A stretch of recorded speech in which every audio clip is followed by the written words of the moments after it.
അസ്സലാമു അലൈക്കും. എൻ്റെ വീഡിയോയിലേക്ക് എല്ലാവർക്കും സ്വാഗതം.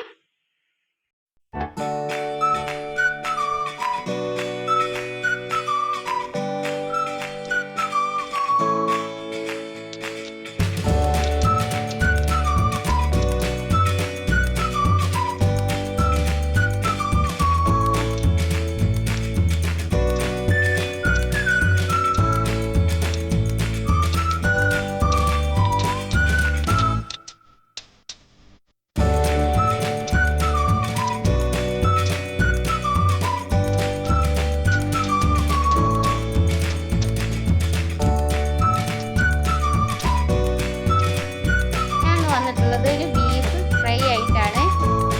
പുഴുങ്ങിയിട്ട് വേവിച്ചിട്ട് ഞാൻ പിന്നെ പൊരിച്ചെടുക്കുകയാണ് ചെയ്തിട്ടുള്ളത്. അപ്പം ഇനി നല്ല ടേസ്റ്റാണ് കഴിക്കാൻ. അതേപോലെ തന്നെ നെയ്ച്ചോറ്, ബിരിയാണി അതൊക്കെ ഉണ്ടാക്കുകയാണെങ്കിൽ ഇങ്ങനെ അരപ്പൊന്നും വല്ലാതെ ഇങ്ങനെ പൊരിച്ചെടുക്കണതാണ് ഏറ്റവും ടേസ്റ്റ് ഉണ്ടാവുക. ബിരിയാണിക്കൊക്കെ മസാല ഉണ്ടല്ലോ, അതിൻ്റെ കൂടെ കൂട്ടി കഴിക്കാൻ ഇങ്ങനെ ബീഫ് ചെയ്താൽ നല്ല ടേസ്റ്റാണ്. അപ്പോൾ ഇതിനു വേണ്ടി ഞാൻ പുഴുങ്ങാൻ എടുത്തിട്ടുള്ളത് 2 കിലോ ബീഫ് ഉണ്ടാവും. ഏകദേശം അതിൻ്റെ എല്ലൊക്കെ മാറ്റി വെച്ചിട്ടുണ്ട്. ഇനി ഞാനിത് ഊറ്റി വെച്ചതാണ്, വെള്ളമൊക്കെ വാർത്ത് ഊറ്റി വെച്ചതാണ്. കഴുകിയിട്ട് കഷ്ണങ്ങളാക്കിയിട്ടൊന്നുമില്ല, വലിയ കഷ്ണങ്ങൾ തന്നെയാണ്. അത് ഇതേ കഷ്ണമാക്കി എടുക്കണമെങ്കിൽ പിന്നെ ഇങ്ങനെ പുഴുങ്ങാണ് നല്ലത്. അപ്പോൾ ഇതൊന്ന് പുഴുങ്ങാണ് ഞാൻ ചെയ്യുന്നത്. ഇതിലേക്ക് ഒരു 1/2 ടീസ്പൂണ് ഉപ്പിട്ട് കൊടുത്തിട്ടുണ്ട് ഞാൻ. ഈ കൂടുതൽ വേണമെന്നുണ്ടെങ്കിൽ നമ്മൾ മസാലയൊക്കെ ചേർത്തിയിട്ട് പൊരിക്കുന്ന സമയത്ത് കുറച്ചും കൂടി ഇട്ട് കൊടുക്കുക. ഇനി വേണം തോന്നുകയാണെങ്കിൽ 1/4 ടീസ്പൂൺ കൂടി ഇട്ട് കൊടുക്കേണ്ടി. അത് കുറവുണ്ടാവണ്ട, ഏതായാലും അത്ര മതി. ഇനി നല്ലോണത് കുക്കറിലിട്ടിട്ട് 2 വിസിൽ, ഫുള്ളിൽ ഹൈ ഫ്ലെയിമിലിട്ട് 2 വിസിലാണ്ട് കളഞ്ഞാൽ മതി. ഏതായാലും ഞാൻ അടച്ച് വെച്ചിട്ട് വേവിച്ചെടുക്കാൻ വെച്ചിട്ടുണ്ട്. അപ്പോൾ ഇതിലേക്ക് വേണ്ടത് ഒരു കുറച്ച് ചെറിയ ഉള്ളി, ഒരു 4 എണ്ണം, വെള്ളുള്ളി, ഇഞ്ചി, ഇത്രയും സാധനങ്ങളാണ് എടുത്തിട്ടുള്ളത്. ഇതിന് ഇഞ്ചിയൊക്കെ ചെറിയ കഷ്ണങ്ങളാക്കിയിട്ട് നല്ലോണം ഒന്ന് അരച്ചെടുക്കണം, ശരിക്കും അരച്ചെടുക്കണം. അപ്പോൾ പച്ചമുളക് വേണമെങ്കിൽ ഇപ്പോൾ ചേർത്തി കൊടുക്കാം, എരിവൊക്കെ വേണ്ടവർക്ക് കൂടുതൽ ചേർത്തി കൊടുക്കാം. ഇത് ഞാൻ കുറച്ച് പച്ചമുളക് ഞാൻ പിന്നെയാണ് കീറിയിട്ട് ഇട്ട് കൊടുക്കുന്നത്. അത് കുഴച്ച് റെഡിയാക്കി വെക്കുമ്പോൾ ഇട്ട് കൊടുക്കുക. അപ്പോൾ ഇത് മാത്രം ഒന്ന് അരച്ചെടുത്താൽ മതി. അപ്പോഴേക്ക് നമ്മളെ പുഴുങ്ങാൻ വെച്ച ബീഫ് നല്ലോണം റെഡി ആയിട്ട് വന്നിട്ടുണ്ട്. 2 ഹൈ ഫ്ലെയിമിലിട്ടിട്ട് 2 വിസിലാണ് ഞാൻ കളഞ്ഞത്.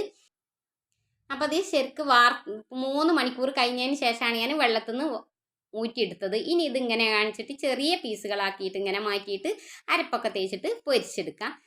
അപ്പോൾ ഏകദേശം ഇതൊക്കെ ശരിക്കും നല്ല പാകത്തിലായി കിട്ടിയിട്ടുണ്ട്. ഞാൻ 2 വിസിൽ കളഞ്ഞതുകൊണ്ട് എനിക്ക് 3 മണിക്കൂർ കഴിഞ്ഞെടുത്തിട്ടും നല്ല പാകമായി കിട്ടിയിട്ടുണ്ട്. ഇനി ഇതെല്ലാം ഇങ്ങനെ മുറിച്ച് ശരിയാക്കിയെടുക്കാം.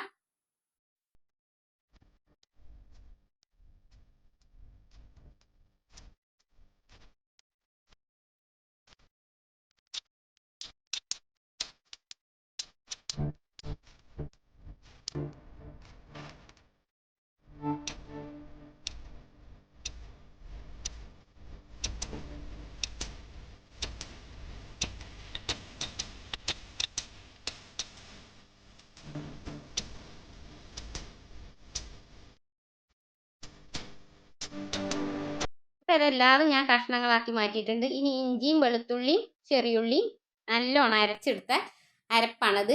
അത് ഇതിലേക്ക് ഇട്ട് കൊടുക്കുക. പിന്നെ മുളക് പൊടി, മഞ്ഞൾപ്പൊടി, ഇത്രയും സാധനങ്ങൾ. ഒരു 1/2 ടീസ്പൂൺ ഉപ്പ് ഇട്ട് കൊടുത്തു. 1 ടീസ്പൂൺ മഞ്ഞൾപ്പൊടി ഇട്ട് കൊടുക്കുക. 1 ടീസ്പൂൺ മുളക് പൊടി, ഇത്രയും സാധനങ്ങൾ ഇട്ട് കൊടുത്തിട്ടുണ്ട്. ഇനി ഒത്തിരി റെഡ് കളർ ചേർത്തി കൊടുത്താൽ നല്ല കളർ കിട്ടും. കളറിന് വേണ്ടി ചേർത്തി കൊടുക്കേണ്ടിയാണ് കുറച്ച് കളറ്. കാരണം കൂടുതൽ മുളക് നമ്മുടെ ഇടലില്ല, പേരക്കുട്ടികളെല്ലാം ഉണ്ടോണ്ട് ഇവർക്ക് വല്ലാതെ ഇഷ്ടമല്ല മുളക്. അപ്പം ഇനി കറിവേപ്പിലയും പച്ചമുളക്, ഒരു പച്ചമുളക് കഷ്ണങ്ങളാക്കിയിട്ടു ഞാനിതിലേക്ക് ഇട്ട് കൊടുക്കുന്നുണ്ട്. കൂടുതൽ ഇട്ട് കൊടുത്താൽ നല്ല ടേസ്റ്റ് ഉണ്ടാവും. എനിക്കിവിടെ കുട്ടികൾക്ക് പറ്റാത്തതുകൊണ്ടാണ്. ഇനി നല്ലോണം ഒന്ന് കുഴച്ച് റെഡിയാക്കി വെക്കുക. വേണമെങ്കിൽ കോൺഫ്ലവറൊക്കെ ഇട്ട് കൊടുക്കുക, പൊടിയൊക്കെ ഇട്ട് കൊടുക്കുക. ഞാൻ ഒന്നും ചെയ്യണില്ല, അപ്പോൾ കൂടുതൽ അരവാവും. അപ്പോൾ കുട്ടികൾക്കൊക്കെ ഇങ്ങനെ വല്ലാതെ അരവില്ലാതെ ആണ് ഇഷ്ടം. അപ്പോൾ ഇനി ഇതിങ്ങനെ പൊരിച്ച് കോരിയെടുക്കണം. ചട്ടി ഞാൻ ചൂടാക്കാൻ വെച്ചിട്ടുണ്ട്. ചീനച്ചട്ടിയിൽ തന്നെയാണ് ഞാൻ പൊരിച്ച് കോരുന്നത്. കുറച്ച് എണ്ണ ഒഴിച്ച് കൊടുക്കണുള്ളൂ. എണ്ണ പിന്നെ ഒരു മഞ്ഞ കളറിലെ ചുവന്ന കളറിലെ എണ്ണയായി മാറും. പിന്നെ കുറേ എണ്ണ ഉണ്ട് വിചാരിച്ചിട്ട് വേണ്ടാത്ത ചെയ്യണ്ടല്ലോ. അപ്പോൾ കുറച്ച് എണ്ണ ഒഴിച്ച് കൊടുത്തിട്ട് കുറേശ്ശെ പൊരിച്ച് കോരിയെടുക്കുകയാണ് ഞാൻ ചെയ്യുന്നത്. ഞാൻ ഇട്ട് കൊടുത്തിട്ട് ഒരു 1.5 മിനിറ്റ് 2 മിനിറ്റ് കഴിഞ്ഞേക്ക് ഞാൻ ഇത് മറിച്ചിടുകയാണ്. ഒരു മീഡിയം ഫ്ലെയിമിലിട്ടിട്ടാണ് ഞാനിത് പൊരിച്ച് കോരിയെടുക്കുന്നത്. ലോ ഫ്ലെയിമിലാകുമ്പോൾ തീരെ ഉണ്ടാവില്ല. അപ്പോൾ മീഡിയം ഫ്ലെയിമിലിട്ടിട്ട് ഒരു 4 മിനിറ്റ് കൊണ്ട് ഞാനിത് പൊരിച്ച് കോരിയിട്ടുണ്ട്. ഇനി ബാക്കിയുള്ളതൊക്കെ അങ്ങനെ പൊരിച്ച് കോരിയെടുക്കണം. ഇപ്പോൾ ഏകദേശമൊക്കെ ആയിട്ടുണ്ട്. ഞാനിത് വാങ്ങി വെക്കുകയാണ്. ഇതിൽ ഞാൻ കുരുമുളക് പൊടി ഒന്നും ഇട്ട് കൊടുത്തിട്ടില്ല. എല്ലാം പൊരിച്ച് കോരി കഴിഞ്ഞതിന് ശേഷമാണ് ഞാൻ ഇതിൽ കുരുമുളക് പൊടി ഇടുന്നത്. ഇനി ഇത് ഇതേപോലെ ഇങ്ങനെ എല്ലാം പൊരിച്ച് കോരി എടുക്കാം. അതെല്ലാതും ഞാനിങ്ങനെ പൊരിച്ച് കോരി എടുത്തു.